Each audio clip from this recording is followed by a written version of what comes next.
अस्सलाम वालेकुम दोस्तों, मुझो नालो है कमर ज़मान हमलानी ऐं तव्हां ॾिसी रहिया आहियो HTV हमलानी TV YouTube channel.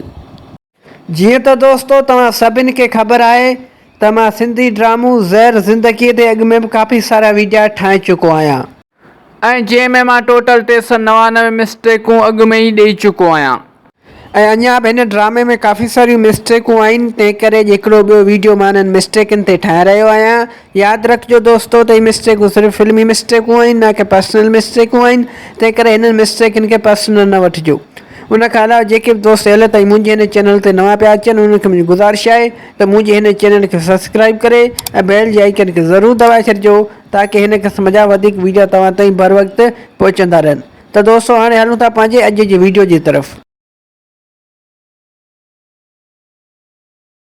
Mistake number 400 किस्त नंबर 104। दोस्तों तव्हां हिन सीन में हिन जगह ते ॾिसो त हिते तव्हांखे कैमरा जी फ्रेम में माइक जो टुकड़ो चुरपुर कंदे नज़र ईंदो। हीउ ॾिसो दोस्तों, हिते कैमरा जी फ्रेम में ही माइक जो टुकड़ो साफ़ शिफ़ाफ़ चुरपुर कंदे नज़र अची रहियो आहे। दोस्तों हीअ बि वॾी मिस्टेक आहे हिन ड्रामे में। उमेद थो कयां त हीअ मिस्टेक तव्हांखे सम्झ में अची वई हूंदी। दोस्तों हीअ मिस्टेक माइक मैन जी आहे। माइक मैन हिन माइक के कैमरा जी फ्रेम मां परे करे हा त हीअ मिस्टेक ई न थिए हा।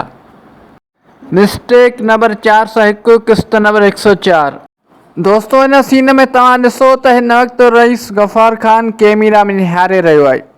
दरअसल दोस्तों इहा मिस्टेक रईस गफ़ार ख़ान जी न आहे बल्कि कैमरा मैन जी आहे। दोस्तों रईस गफ़ार ख़ान खे डायरेक्टर अञा सम्झाए रहियो हुयो त छा चवणो आहे ऐं छा करिणो आहे, त उन खां अॻु में ई कैमरा मैन कैमरा ऑन करे छॾी त हीअ मिस्टेक बि रिकॉर्ड थी वई। बहरहाल दोस्तों हीअ बि वॾी मिस्टेक आहे हिन ड्रामे में। उमेद थो कयां त हीअ मिस्टेक तव्हांखे सम्झ में अची वई हूंदी। मिस्टेक नंबर 402 किस्त नंबर 105। दोस्तों हिन सीन में तव्हां हिन वण ते गौर कयो त हिन वण ते तव्हांखे माइक जो पाछो चुरपुर कंदे नज़र ईंदो। हीउ ॾिसो दोस्तों, हिन वण ते ही माइक जो पाछो चुरपुर कंदे नज़र अची रहियो आहे। दोस्तों हीअ बि वॾी मिस्टेक आहे हिन ड्रामे में। उमेद थो कयां त हीअ मिस्टेक तव्हांखे सम्झ में अची वई हूंदी। ऐं दोस्तों मूंखे कमेंट सेक्शन में ज़रूरु ॿुधाइजो त हीअ मिस्टेक तव्हांखे सम्झ में आई या न। मिस्टेक नंबर 403 किस्त नंबर 105। दोस्तों हिन सीन में तव्हां अब्बास ते गौर कयो त हिन वक़्तु अब्बास कैमरा में निहारे रहियो आहे। दरअसल दोस्तों इहा मिस्टेक अब्बास जी आहे।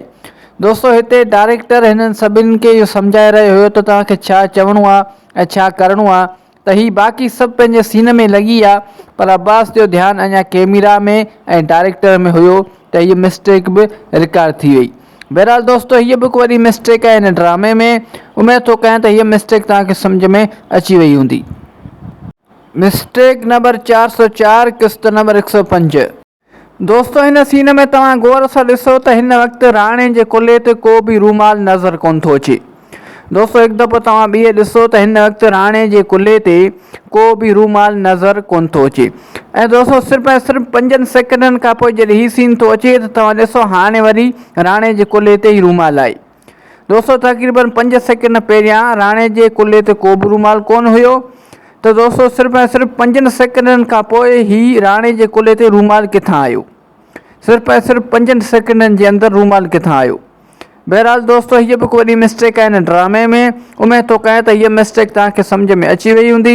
ऐं दोस्तों मूंखे कमेंट सेक्शन में ज़रूरु ॿुधाइजो त हीअ मिस्टेक आहे या न। दोस्तों अॼु जे लाइ हिन वीडियो में बसि एतिरो। उमेद थो कयां त हीउ वीडियो तव्हांखे पसंदि आयो हूंदो। जेकर हीउ वीडियो तव्हांखे पसंदि आयो आहे त हिन वीडियो खे लाइक कंदा, दोस्तनि सां शेयर कंदा ऐं हिन वीडियो में प्यार भरी कमेंट बि ज़रूरु करे छॾींदा। दोस्तों यादि रखंदा त हीअ मिस्टेकूं सिर्फ़ु फिल्मी मिस्टेकूं आहिनि, न कि पर्सनल मिस्टेकूं आहिनि। तंहिं करे हिननि मिस्टेकनि खे पर्सनल न वठिजो। उन खां अलावा दोस्तों इहो बि यादि रखिजो त हीअ मिस्टेकूं सिर्फ़ु ऐं सिर्फ़ु एंटरटेनमेंट लाइ रिकॉर्ड कयूं पियूं वञनि। उन खां अलावा जेके बि दोस्त अॼु ताईं मुंहिंजे हिन चैनल ते नवां पिया अचनि उन्हनि खे मुंहिंजी गुज़ारिश आहे त मुंहिंजे हिन चैनल खे सब्सक्राइब करे ऐं बेल जी आइकन खे ज़रूरु दॿाए छॾिजो ताकी मुंहिंजो हर नओं अचण वारो वीडियो सभ खां पहिरियां तव्हां दोस्तनि ताईं पहुची सघे। त दोस्तों हाणे मिलूं था नेक्स्ट वीडियो में। तेसिताईं मूंखे ॾींदा इजाज़त। अल्लाह हाफ़िज़।